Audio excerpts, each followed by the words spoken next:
ನಮಸ್ಕಾರ. ಮುಖ್ಯಾಂಶಗಳು. ಇಂದು ಸಂವಿಧಾನ ಶಿಲ್ಪಿ ಡಾಕ್ಟರ್ ಬಿಆರ್ ಅಂಬೇಡ್ಕರ್ ಪರಿನಿರ್ವಾಣ ದಿನ. ದೇಶಾದ್ಯಂತ ಮಾನವತಾವಾದಿಗೆ ನಮನ. ನಾಳೆಯಿಂದ ರಾಜ್ಯ ವಿಧಾನಮಂಡಲ ಅಧಿವೇಶನ. ಮಹತ್ವದ ಮಸೂದೆಗಳ ಮಂಡನೆ ನಿರೀಕ್ಷೆ.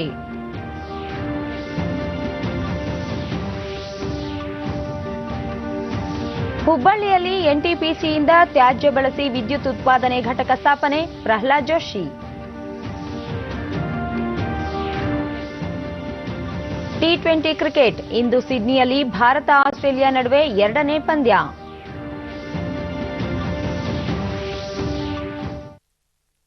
ವಾರ್ತೆಗಳ ವಿವರ. ಸಂವಿಧಾನ ಶಿಲ್ಪಿ ಭಾರತ ರತ್ನ ಡಾಕ್ಟರ್ ಬಿಆರ್ ಅಂಬೇಡ್ಕರ್ ಅವರ ಮಹಾಪರಿನಿರ್ವಾಣ ಅಂಗವಾಗಿ ದೇಶಾದ್ಯಂತ ಶ್ರೇಷ್ಠ ಮಾನವತಾವಾದಿಗೆ ಗೌರವ ಸಲ್ಲಿಸಲಾಗುತ್ತಿದೆ. ಮಹಾರಾಷ್ಟ್ರ ಸೇರಿದಂತೆ ದೇಶದ ವಿವಿಧೆಡೆ ಬೆಳಗ್ಗೆಯಿಂದಲೇ ಸಂವಿಧಾನ ಶಿಲ್ಪಿ ಡಾಕ್ಟರ್ ಬಿಆರ್ ಅಂಬೇಡ್ಕರ್ ಅವರ ಸ್ಮರಣೆ ನಡೆಯುತ್ತಿದೆ. ಪ್ರಧಾನಿ ನರೇಂದ್ರ ಮೋದಿ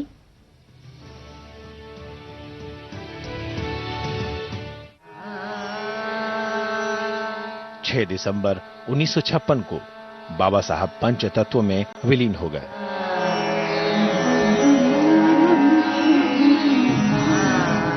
बाबा साहब जानते थे कि जिस वर्ग के लिए वो संघर्ष कर रहे हैं वो सामाजिक, आर्थिक, शैक्षणिक और राजनीतिक हर तरह से कमजोर है।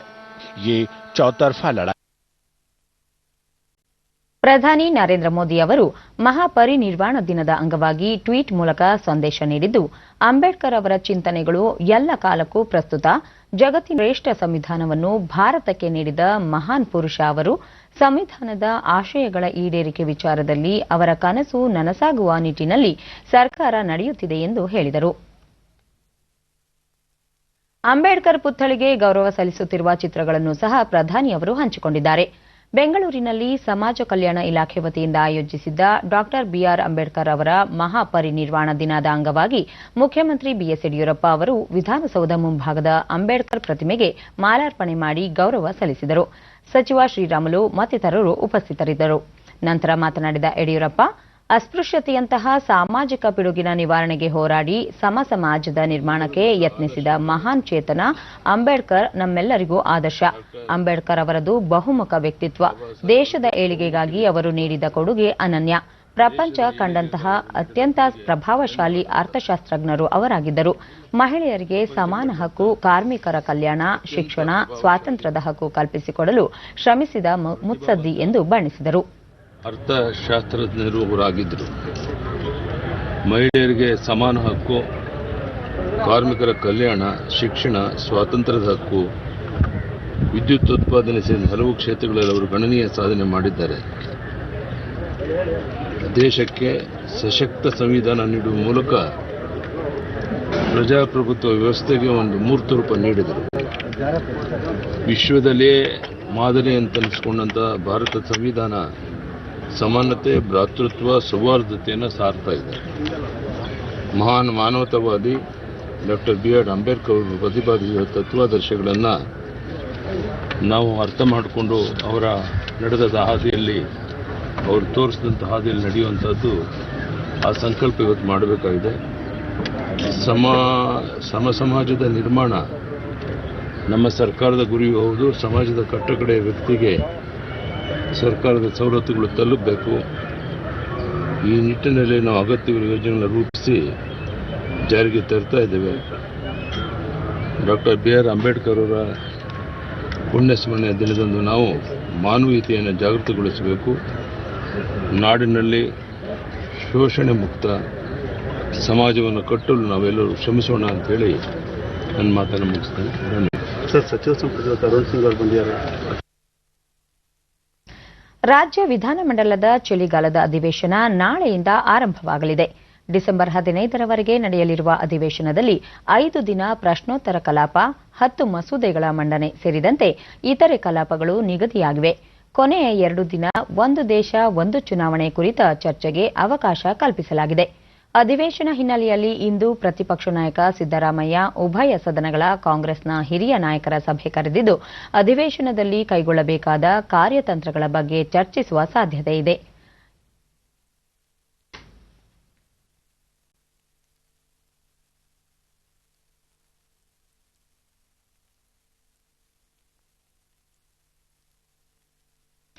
ಈ ಮಧ್ಯೆ ಮುಖ್ಯಮಂತ್ರಿ ಬಿಎಸ್ ಯಡಿಯೂರಪ್ಪ ಅವರು ಬೆಳಗಾವಿಯಲ್ಲಿ ಮಾತನಾಡಿ ಗೋಹತ್ಯೆ ನಿಷೇಧ ಮತ್ತು ಮತಾಂತರ ನಿಷೇಧ ತಡೆ ಕಾಯ್ದೆ ಜಾರಿಗೆ ತೀರ್ಮಾನ ಮಾಡಿದ್ದೇವೆ. ಈ ಅಧಿವೇಶನದಲ್ಲಿ ಸಾಧ್ಯವಾದರೆ ಗೋಹತ್ಯೆ ನಿಷೇಧ ಜಾರಿಗೆ ತರಲಾಗುವುದು ಎಂದು ಹೇಳಿದ್ದಾರೆ.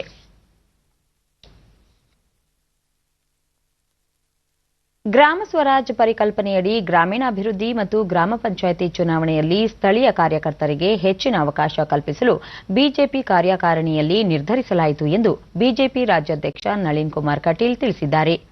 2 ದಿನ ನಡೆದ ಬಿಜೆಪಿ ಕಾರ್ಯಕಾರಿಣಿ ಸಭೆಯ ಬಳಿಕ ಸುದ್ದಿಗೋಷ್ಠಿಯಲ್ಲಿ ಮಾತನಾಡಿದ ಅವರು, ಕರ್ನಾಟಕ ಸಮಗ್ರ ಅಭಿವೃದ್ಧಿಗೆ ಕಾರ್ಯಯೋಜನೆ ರೂಪಿಸುವ ಕುರಿತು ಚರ್ಚಿಸಲಾಯಿತು.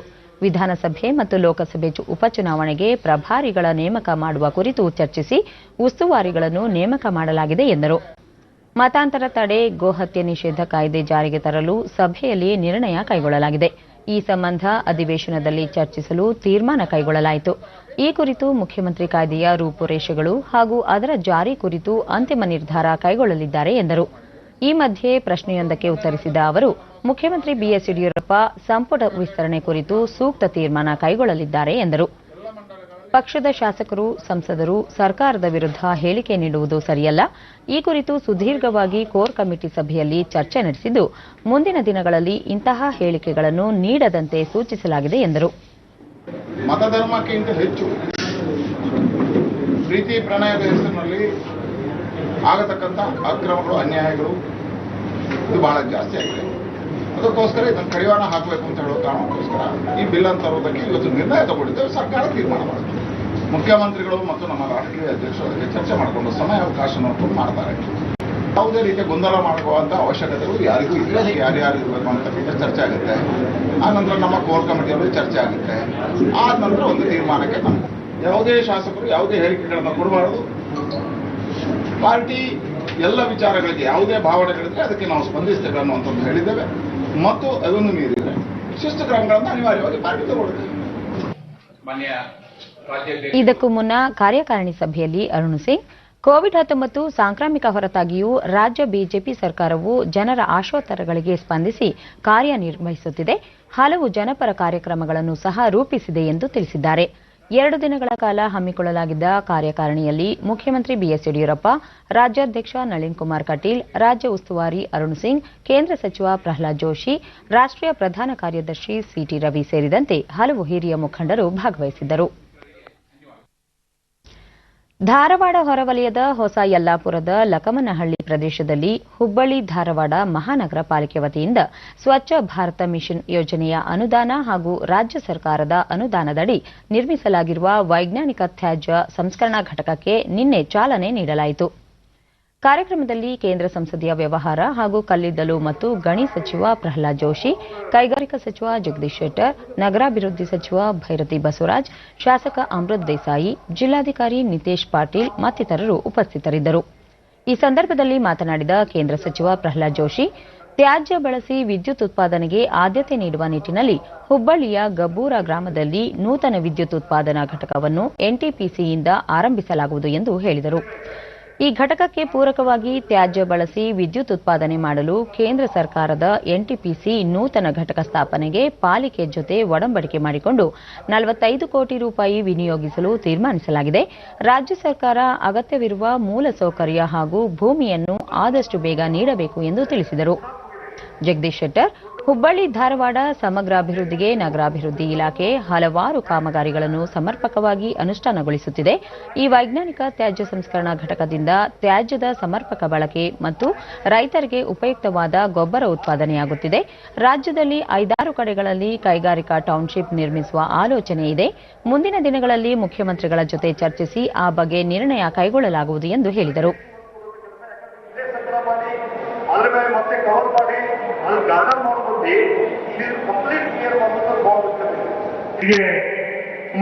ಭೈರತಿ ಬಸವರಾಜು, ಸ್ಮಾರ್ಟ್ ಸಿಟಿ ಯೋಜನೆ ಸೇರಿದಂತೆ ನಗರಾಭಿವೃದ್ಧಿ ಇಲಾಖೆಯ ಎಲ್ಲ ಯೋಜನೆಗಳನ್ನು ಪರಿಣಾಮಕಾರಿಯಾಗಿ ಜಾರಿಗೊಳಿಸಲು ಕ್ರಮ ಕೈಗೊಳ್ಳಲಾಗುವುದು ಎಂದರು.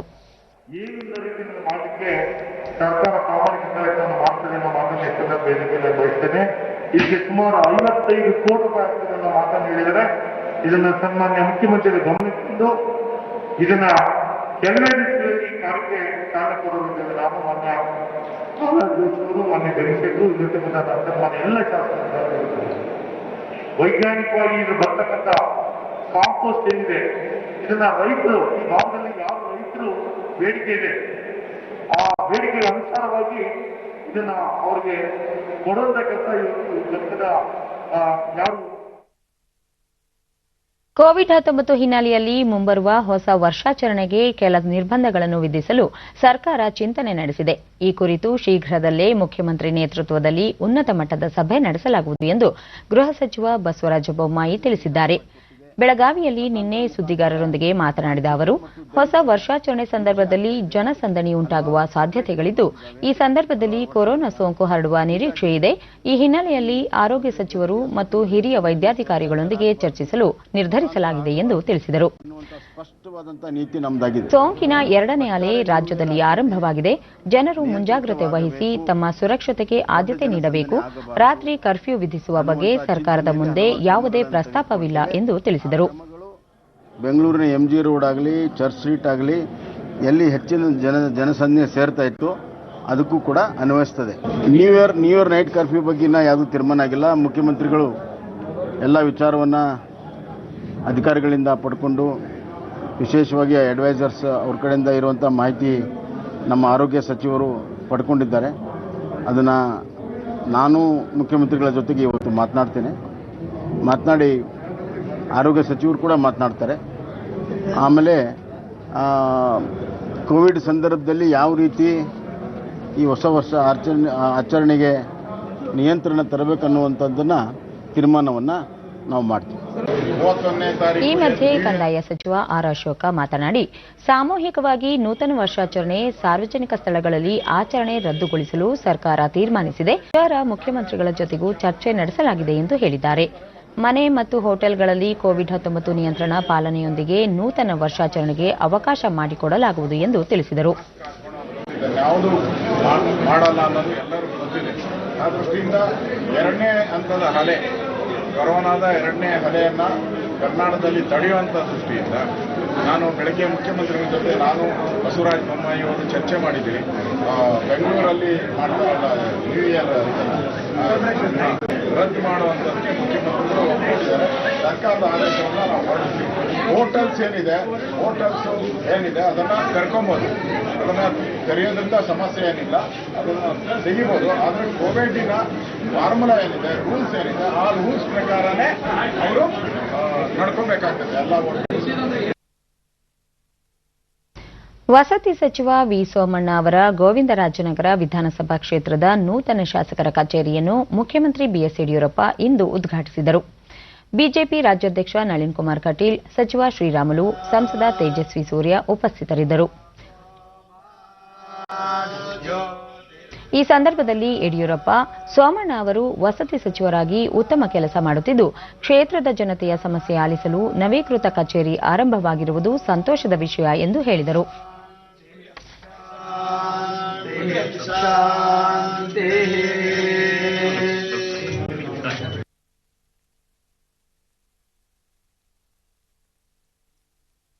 ಕೇಂದ್ರ ಸರ್ಕಾರ ಮತ್ತು ಕೃಷಿ ಕಾಯ್ದೆಗಳ ವಿರುದ್ಧ ಪ್ರತಿಭಟನೆ ನಡೆಸುತ್ತಿರುವ ರೈತ ಸಂಘಟನೆಗಳ ಮುಖಂಡರ 5ನೇ ಸುತ್ತಿನ ಮಾತುಕತೆ ದೆಹಲಿಯ ವಿಜ್ಞಾನ ಭವನದಲ್ಲಿ ನಿನ್ನೆ ನಡೆಯಿತು.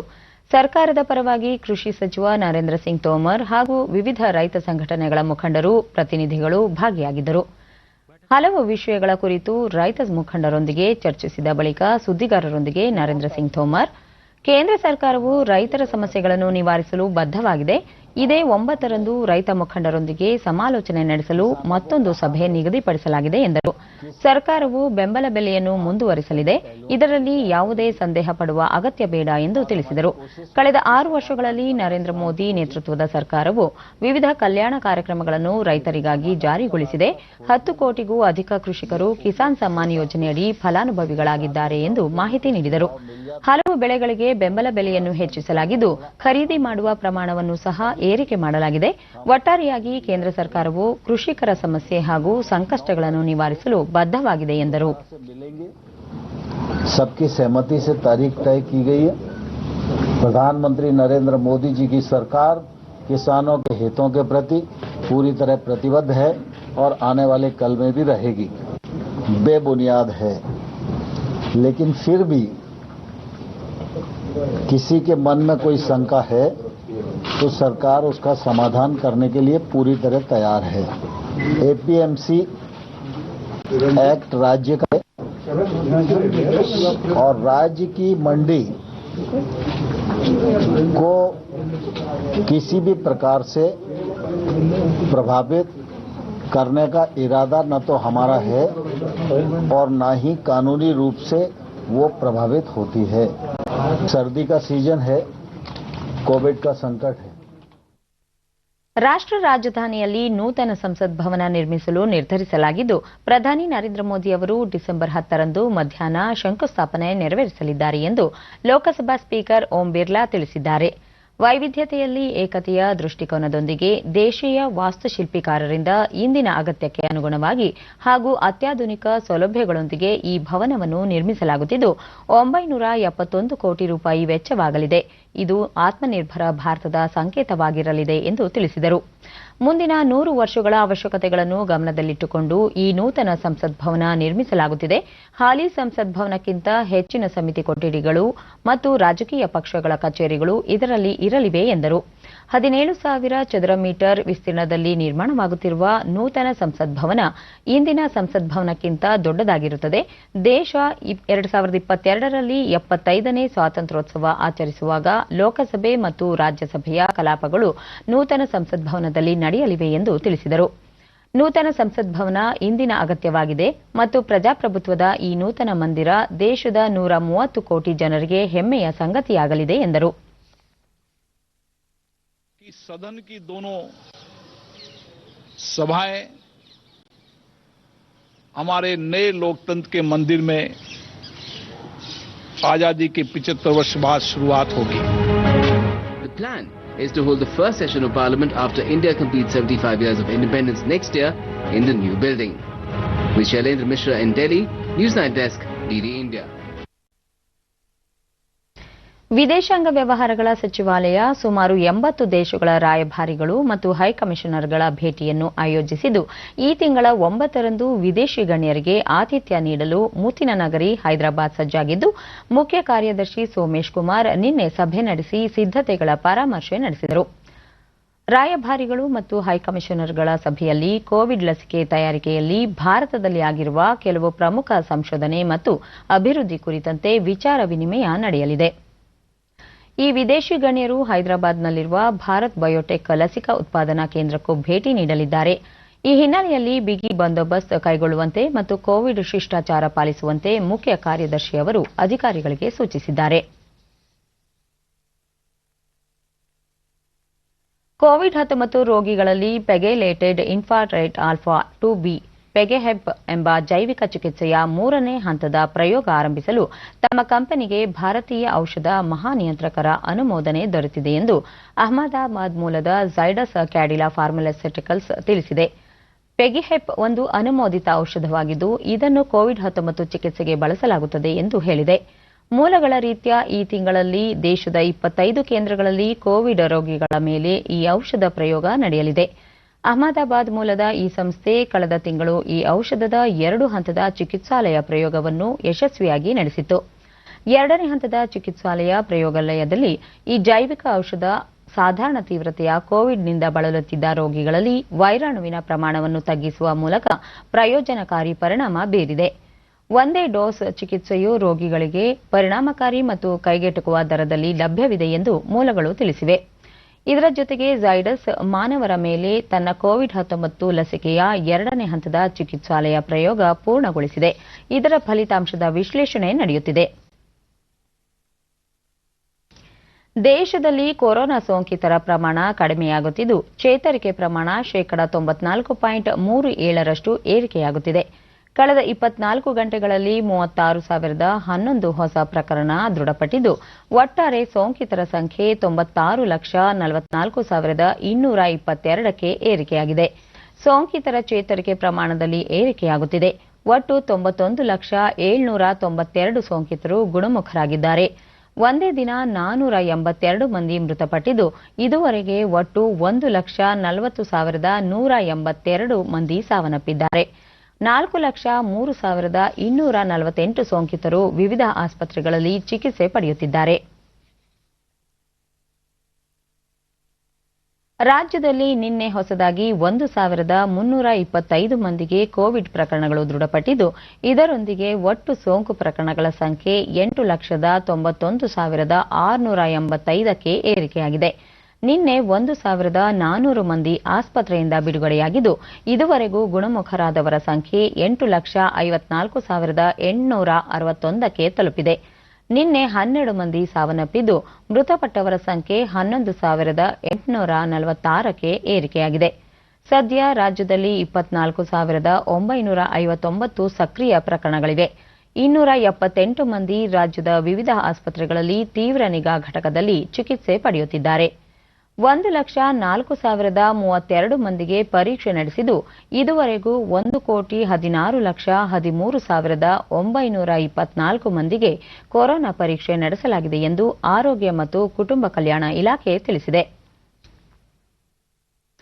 ಬೆಂಗಳೂರಿನಲ್ಲಿ ನಿನ್ನೆ 709 ಮಂದಿಗೆ ಸೋಂಕು ತಗುಲಿದ್ದು, ಒಟ್ಟು ಸೋಂಕು ಪ್ರಕರಣಗಳ ಸಂಖ್ಯೆ 3,73,219ಕ್ಕೆ ಏರಿಕೆಯಾಗಿದೆ. ನಿನ್ನೆ 786 ಮಂದಿ ಆಸ್ಪತ್ರೆಯಿಂದ ಬಿಡುಗಡೆಯಾಗಿದ್ದು, ಇದುವರೆಗೂ ಗುಣಮುಖರಾದವರ ಸಂಖ್ಯೆ 3,49,929ಕ್ಕೆ ಏರಿಕೆಯಾಗಿದೆ. ಸದ್ಯ 19,185 ಸಕ್ರಿಯ ಪ್ರಕರಣಗಳಿವೆ. ಬೆಂಗಳೂರಿನಲ್ಲಿ 6 ಮಂದಿ ಮೃತಪಟ್ಟಿರುವುದು ಸೇರಿದಂತೆ ಒಟ್ಟಾರೆ 4,176 ಮಂದಿ ಸಾವನ್ನಪ್ಪಿದ್ದಾರೆ. ವಿವಿಧ ಜಿಲ್ಲೆಗಳಲ್ಲಿ ವರದಿಯಾಗಿರುವ ಪ್ರಕರಣಗಳ ವಿವರ ಇಂತಿದೆ.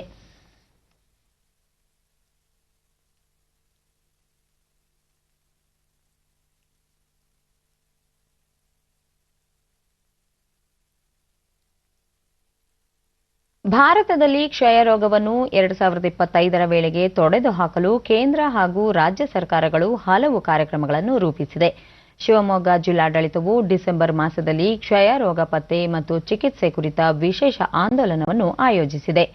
ಜಿಲ್ಲೆಯ ಆರೋಗ್ಯ ಇಲಾಖೆಯ ಅಧಿಕಾರಿಗಳು, ಅಂಗನವಾಡಿ ಕಾರ್ಯಕರ್ತೆಯರು, ಆರೋಗ್ಯ ಸಹಾಯಕಿಯರು, ಕೊಳೆಗೇರಿ ಪ್ರದೇಶಗಳು, ಅನಾಥಾಶ್ರಮ, ಕಾರ್ಖಾನೆಗಳಿಗೆ ತೆರಳಿ ಕ್ಷಯರೋಗ ತಪಾಸಣೆ ನಡೆಸುತ್ತಿದ್ದಾರೆ. ಕ್ಷಯರೋಗ ಪತ್ತೆಯಾದ ನಂತರ ಸಂಬಂಧಿಸಿದ ವ್ಯಕ್ತಿಗೆ ಸೂಕ್ತ ಚಿಕಿತ್ಸೆ ನೀಡಲು ಕಾರ್ಯಯೋಜನೆ ರೂಪಿಸಲಾಗಿದೆ. ರೋಗಿಯು ಪೌಷ್ಟಿಕಾಂಶಯುಕ್ತ ಆಹಾರ ಸೇವಿಸಲು ಪ್ರತಿ ತಿಂಗಳು 500 ರೂಪಾಯಿಯನ್ನು ಜಮೆ ಮಾಡಲಾಗುತ್ತಿದೆ. ಖಾಸಗಿ ವೈದ್ಯರು ಪ್ರಕರಣಗಳನ್ನು ದೃಢಪಡಿಸಿದರೆ 500 ರೂಪಾಯಿ ಗೌರವಧನವನ್ನು ಸಹ ನೀಡಲಾಗುತ್ತಿದೆ.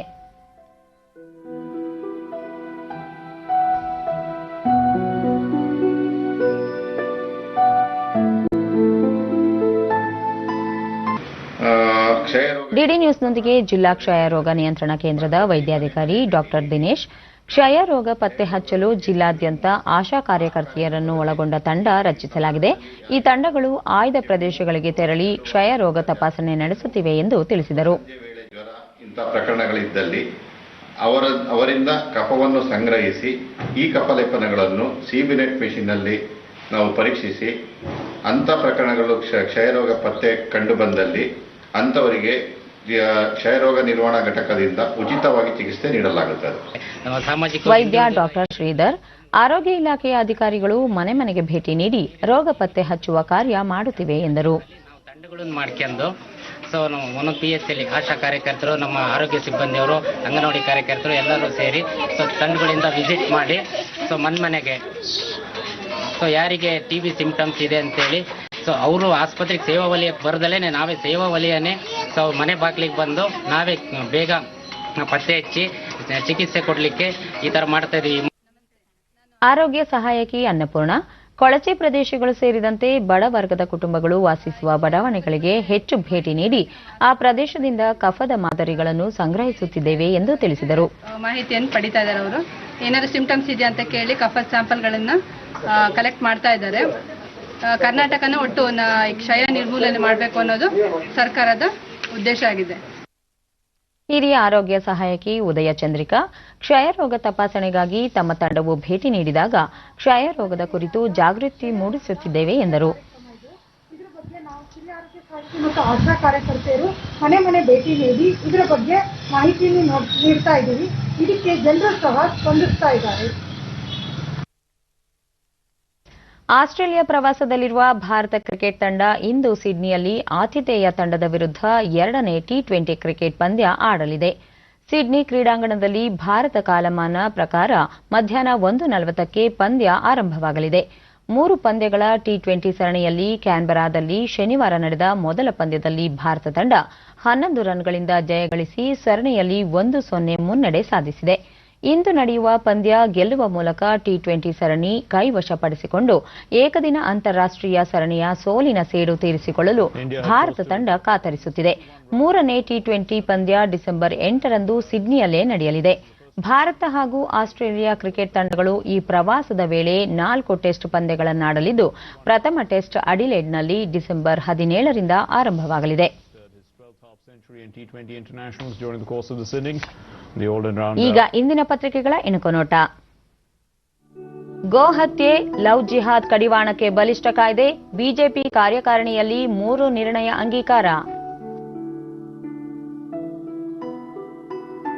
ರೈತ ಸಂಧಾನ ಕ್ಲೈಮ್ಯಾಕ್ಸ್, ಸರ್ಕಾರದಿಂದ ಲಿಖಿತ ಭರವಸೆ, ಡಿಸೆಂಬರ್ 9ಕ್ಕೆ ಮತ್ತೆ ಸಭೆ, ಮನವೊಲಿಕೆಗೆ ಪಟ್ಟು ಸಡಿಲಿಸಿದ ಹೋರಾಟಗಾರರು. ಇನ್ನು ಚಳಿಗಾಲದ ಕದನ, ನಾಳೆಯಿಂದ ರಾಜ್ಯ ವಿಧಾನಮಂಡಲ ಅಧಿವೇಶನ, ಆಡಳಿತ ವಿಪಕ್ಷಗಳ ಸಂಘರ್ಷಕ್ಕೆ ಸಜ್ಜಾದ ಅಖಾಡ. ಸಾಂಕೇತಿಕವಾದ ಕರ್ನಾಟಕ ಬಂದ್, ಮರಾಠ ನಿಗಮ ವಿರೋಧಿಸಿ ಕನ್ನಡ ಪರ ಸಂಘಟನೆಗಳ ಹೋರಾಟ, ಪೊಲೀಸ್ ಬಿಗಿ ಬಂದೋಬಸ್ತ್, ಬಹುತೇಕ ಪ್ರತಿಭಟನೆಗೆ ಸೀಮಿತ. ಹೊಸ ವರ್ಷಾಚರಣೆಗೆ ಬ್ರೇಕ್, ಸಾರ್ವಜನಿಕ ಸಂಭ್ರಮಕ್ಕೆ ನಿರ್ಬಂಧ, ಹೋಟೆಲ್ಗಳಲ್ಲಿ ಸರಳ ಆಚರಣೆ ಓಕೆ, ಸರ್ಕಾರದಿಂದ ಶೀಘ್ರ ಈ ಕುರಿತು ಮಾರ್ಗಸೂಚಿ, ಸಚಿವ ಆರ್ ಅಶೋಕ. ಇವು ಇಂದಿನ ಪತ್ರಿಕೆಗಳ ಪ್ರಮುಖ ಸುದ್ದಿ. ಉಳಿದಂತೆ ಕೋವಿಡ್ ನಿಯಮ ಉಲ್ಲಂಘಿಸುವ ಉದ್ದಿಮೆ ವಿರುದ್ಧ ಕ್ರಮ, 1 ಲಕ್ಷ ರೂಪಾಯಿವರೆಗೆ ದಂಡ.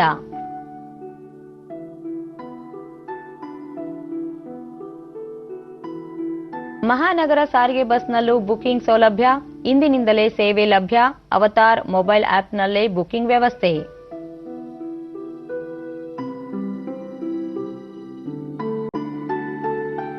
ಕಸ ಸಂಗ್ರಹಕ್ಕೆ ಕ್ಯೂಆರ್ ಕೋಡ್, ರಾಜಧಾನಿಯಲ್ಲಿ ಬಿಬಿಎಂಪಿ ಹೊಸ ಪ್ರಯೋಗ, ಪ್ರತಿ ಮನೆಗೂ ಅಳವಡಿಕೆ.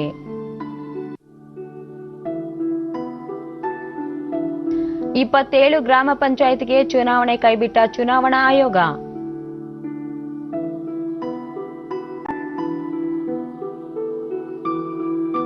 ಟೀಂ ಇಂಡಿಯಾಗೆ ಸರಣಿ ಜಯದ ಗುರಿ, ಇಂದು ಆಸ್ಟ್ರೇಲಿಯಾ ವಿರುದ್ಧ ಸಿಡ್ನಿಯಲ್ಲಿ 2ನೇ ಟಿ20 ಪಂದ್ಯ, 3 ಪಂದ್ಯಗಳ ಸರಣಿಯಲ್ಲಿ 1-0 ಮುನ್ನಡೆಯಲ್ಲಿರುವ ಭಾರತ. ಕೊನೆಯಲ್ಲಿ ಮತ್ತೊಮ್ಮೆ ಮುಖ್ಯಾಂಶಗಳು. ಇಂದು ಸಂವಿಧಾನ ಶಿಲ್ಪಿ ಡಾಕ್ಟರ್ ಬಿಆರ್ ಅಂಬೇಡ್ಕರ್ ಪರಿನಿರ್ವಾಣ ದಿನ, ದೇಶಾದ್ಯಂತ ಮಾನವತಾವಾದಿಗೆ ನಮನ. ನಾಳೆಯಿಂದ ರಾಜ್ಯ ವಿಧಾನಮಂಡಲ ಅಧಿವೇಶನ, ಮಹತ್ವದ ಮಸೂದೆಗಳ ಮಂಡನೆ ನಿರೀಕ್ಷೆ.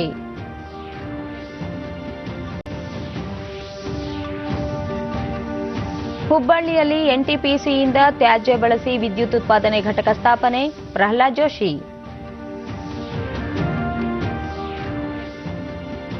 ಟಿ20 ಕ್ರಿಕೆಟ್, ಇಂದು ಸಿಡ್ನಿಯಲ್ಲಿ ಭಾರತ ಆಸ್ಟ್ರೇಲಿಯಾ ನಡುವೆ 2ನೇ ಪಂದ್ಯ.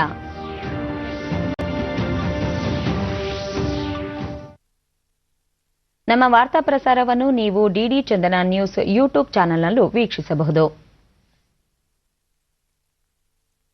ನಮ್ಮ ಮುಂದಿನ ವಾರ್ತಾ ಪ್ರಸಾರ ಮಧ್ಯಾಹ್ನ 1 ಗಂಟೆಗೆ ಡಿಡಿ ಚಂದನದಲ್ಲಿ. ನಮಸ್ಕಾರ.